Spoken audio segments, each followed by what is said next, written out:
Supreme court ने एक आदेश दिया था कि यूजीसी जो कमेटी है, सुप्रीम कोर्ट ने उनको एक आदेश दिया था कि 4 हफ्ते के अंदर इसमें जो भी अमेंडमेंट है, जो भी चेंजेस हैं वो करेक्ट करके दें। तो फिर अब आप लोगों की मांग की क्यों है, जब सुप्रीम कोर्ट ने ऑलरेडी आदेश दे दिया है कि भाई 4 हफ्तों के अंदर सरकार है और जो यूजीसी कमेटी है वो उसको चेंज करके देगी। इस पे मैं बोलना चाहूँगा, देखिए ये माननीय सुप्रीम कोर्ट ने जनवरी में ही 29 जनवरी को रोक लगा दिया, ठीक है। तो अब पूरे लगभग अप्रोक्स 7 महीने बीत चुके हुए हैं। तो जब माननीय सर्वोच्च न्यायालय के द्वारा जब इस पे जब स्टे लग चुका है, तो अभी तक हमारी जो मौजूदा जो बीजेपी की जो सरकार है, मैं इसको यूजीसी बीजेपी बोलूँगा, और एसटी एससी जो काला कानून है उसको भी बीजेपी में बोलूँगा मैं। तो अभी किस चीज़ का अभी मतलब किसका राह देख रही है बीजेपी? उसको अभी तक उसको संसद भवन में भी संसद सत्र चला भी, उसको कैंसिल करना चाहिए ना, क्यों अभी तक नहीं कैंसिल किया उसने?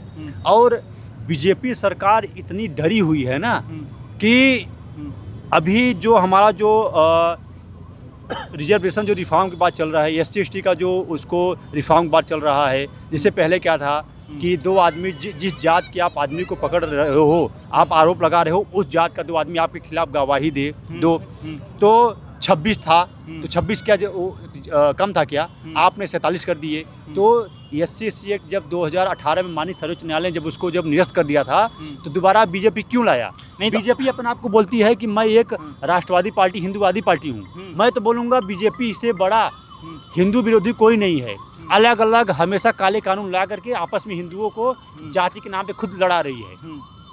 और मैं बोलना चाहूँगा बीजेपी इतनी डरी हुई है ना कि हम लोग को मतलब कि कल हमने जैसे देखा कि कल 2,500 से 3,000 हम लोग की संख्या में थी दिल्ली जनता मंदिर पे।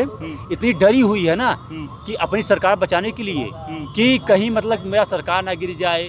ये यहाँ पे लोकतांत्रिक देश है ही नहीं। अच्छा, आप लोग जो है ना यूजीसी का विरोध क्यों कर रहे हो? यूजीसी का विरोध ही कर रहे हैं कि मैं बोलना चाहता हूँ कि जैसे कि उसमें जैसे कि ओबीसी भाइयों को, एससी भाइयों को जब जगह दिया, तो हमारे जनरल कास्ट के भी लोगों को उसमें भाई जगह दिया जाए, समझे? नहीं, सरकार का तो कहीं ना कहीं ये भी कहना है, सरकार ये भी कह रही है कि भाई अगर जनरल कास्ट वाले जो हैं और यूनिवर्सिटी वाला जो यूजीसी ग्रांट कोड है, ग्रांट कमीशन है, अगर इसमें जो है जनरल कास्ट के लोग अगर बैकवर्ड को एससी एसटी वालों को प्रताड़ित नहीं करेंगे तो फिर उनके ऊपर यूजीसी एक्ट लागू ही नहीं होगा। फिर नहीं तो मैं बोल रहा हूँ कि कौन प्रताड़ित कर रहा है? हाँ। इस टाइम पे देश में सवर्ण समाज खुद प्रताड़ित है अपने आप में। सरकार बता दी कि सवर्ण समाज जिन्होंने अपना 500 या अगर प्रताड़ित नहीं कर रहे हैं तो फिर सवर्ण समाज को जो है यूजीसी से डर क्यों लग रहा है? इसलिए सवर्ण समाज को डर नहीं लग रहा है, डर से लग रहा है कि भाई जो आप प्रताड़ना का बता रहे हैं ना, तो उसमें मैं आपको एक बहुत अच्छे आंकड़े दे दूं। उत्तर प्रदेश की न्यूज है, एसटी एससी एक बार ये आप जो आंकड़े दिखा रहे हैं कैमरा की तरफ कर सकते हो। हाँ, ये देख सकते हैं, आज तक न्यूज का था, मैंने उसका स्क्रीनशॉट लिया था। इसमें सबसे ज्यादा एसटी एससी के एक्ट के मुकदमे यादव समाज पे दर्ज हैं 2160, मुस्लिम समुदाय पे हैं 1983, क्षत्रिय समाज जिसके अंदर कई सारी जातें होती हैं, ये वर्ण हुए, उस पे कुल लगे हैं 1698, ब्राह्मण समाज पे लगे हैं 1601। अब बताइए इनका सबसे ज्यादा शोषण कौन कर रहा है? यादव समाज जो कि ओबीसी में आता है, मुस्लिम समाज वो एक जो अलग धर्म हो गया, उनके लिए इन्होंने कोई कानून नहीं बनाए। परंतु जो सवर्ण है उसे इनने बिल्कुल पैदा होने के बाद ही उसके जातिवाद वही करता है, इनके साथ भेदभाव वही करता है सिर्फ, और उनका शोषण सिर्फ वही करता है। फिर ये आंकड़े ओबीसी समाज के पक्ष में क्यों जा रहे हैं? जबकि मेरी बात सुनिएगा, यादव समाज केवल एक समाज है। क्षत्रिय समाज के अंदर सिकरवार, भदौरिया, तोमर, जादौन, गेड़वार, भाटी कई सारी जातें आती हैं। ब्राह्मण समाज के अंदर कई सारी जातें होती हैं, दुबे हैं, शर्मा हैं, उपाध्याय हैं, बहुत सारी होती हैं। यादव एक समाज है। जब एक समाज इतना कर रहा है और 2 वर्ण इतना कर रहे हैं, तो सबसे ज्यादा उनके साथ जातिगत भेदभाव कौन कर रहा है? आप ही बताइए ना।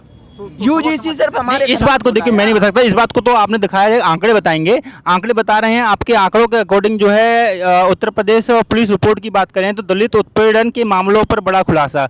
इसमें यादव समाज के जो है ना 2160 मामले दर्ज हुए हैं, मुस्लिम समुदाय के जो है सेकंड नंबर पे 1963 हुए हैं। आपकी बात कहीं ना कहीं तो बहुत सही है, लेकिन सरकार का यूजीसी के अगेंस्ट में ये कहना है कि भाई सुप्रीम कोर्ट ने ऑलरेडी स्टे लगा दिया और हम लोग उस पर जो है ना अमेंडमेंट के लिए काम कर रहे हैं, फिर आप लोग धरना क्यों कर रहे हो? आपको या तो सरकार पर विश्वास नहीं है या फिर क्या कारण है? धरना करने का उद्देश्य क्या है?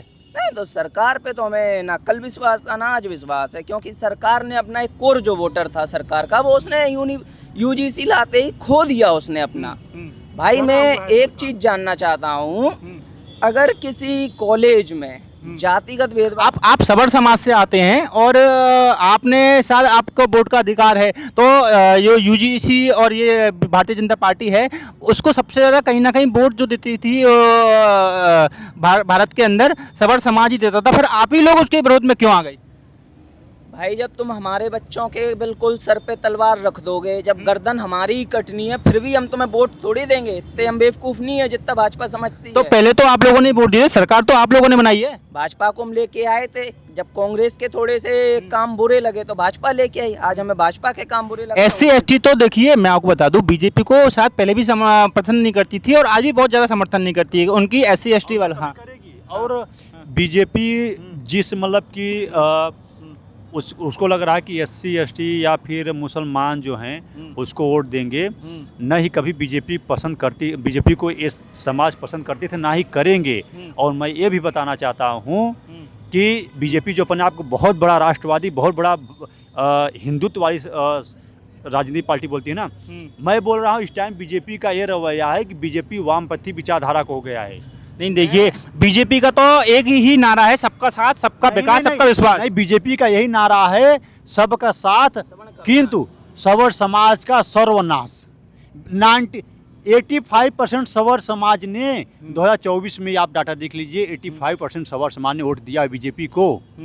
तो क्या लगता है आने वाले चुनाव में, जो आगामी चुनाव आ रहे हैं लोकसभा के और विधानसभा के, उत्तर प्रदेश में 2027 में चुनाव हैं, तो आप लोग क्या करेंगे? वो तो बीजेपी से सवर समाज बिल्कुल, सवर समाज भी कम नाराज है, कुछ OBC वर्ग के लोग भी नाराज हैं।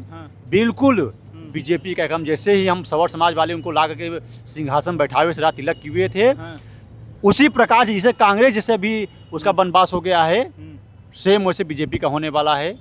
बीजेपी ना अब उसके ऊपर विश्वास करने के लायक हो गया है। बीजेपी के अलावा कौन सी पार्टी से आपको उम्मीद है कि जो आप लोगों के हित की बात कर सकते हैं? अभी फिलहाल भी हम देख रहे हैं, अभी फिलहाल में भी हम करंट में एक इकलौता राजनीतिक पार्टी हुआ है जो कि राष्ट्रीय अधिकार मोर्चा अलंकार अग्निहोत्री जी ने, जो कि बरेली के मजिस्ट्रेट थे, उन्होंने इस्तीफा दिया हुआ है।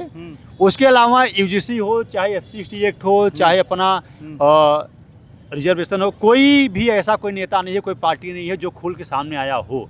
और हाँ, करणी सेना संगठन है, करणी सेना भी इसका विरोध खुल किया हुआ है। तो आने वाले आगामी विधानसभा 2027 में हम यही आग्रह करेंगे कि आप राष्ट्रीय अधिकार। महिपाल मकराना जी के बारे में सुन रहे थे कि वो दिल्ली में जो है कूच करने वाले हैं।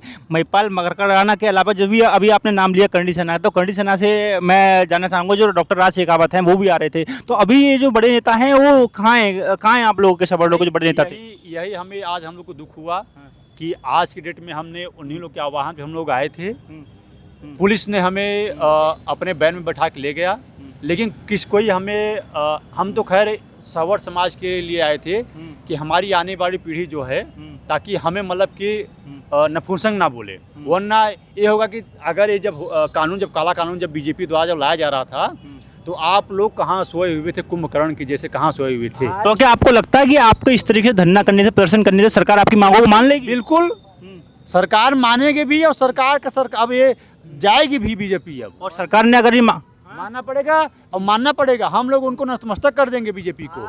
जब सवर्ण समाज के जितने भी वरिष्ठ लीडर हैं और जितने भी इसके प्रोटेस्ट में आए थे, रिजर्वेशन हटाओ आंदोलन के लिए, जितने भी नेतृत्व कर रहे थे यहाँ पे, आज सबसे बड़ा दुख हमें इस बात का हुआ जब जंतर मंतर से पुलिस हमें लगभग सुबह 9 बजे उठा के ले गई थी, उसके बाद शाम को तकरीबन 7 बजे छोड़ा है। पुलिस ने ना तो किसी को कमरे से बाहर जाने दिया, ना खाना ना पानी, ऐसी कोई व्यवस्था तो नहीं उस समय सुनिए मेरी बात आप, कोई भी नेता किसी ने भी, हमने कई लोगों को मैसेज किए थे, हर्ष दुबे जिनके आह्वान पे सभी लोग इतना हु हल्ला मचाया था, और सबसे पहले बैकफुट पे वही हो गए, उन्होंने अपनी मांग भी बदल ली, वो दल बदलू निकले, सवर्ण समाज के लिए वो एक घातक व्यक्ति निकले, कालनेमी कहेंगे उनको तो हम। डिटेन किया पुलिस ने, कई मैसेज किए, उनका एक रिटर्न करके ये नहीं आया भाई तुम छूटे हो नहीं छूटे, खाया नहीं खाया, किसी भी उन्होंने कतई हेल्प नहीं की। खुद तो रात को होटलों में रुक रहे हैं, उन्होंने रात में कोई ऐसी व्यवस्था नहीं रखी कि बच्चा कहाँ रुका है, किसके घर में क्या दिक्कत हुई कि नहीं हुई।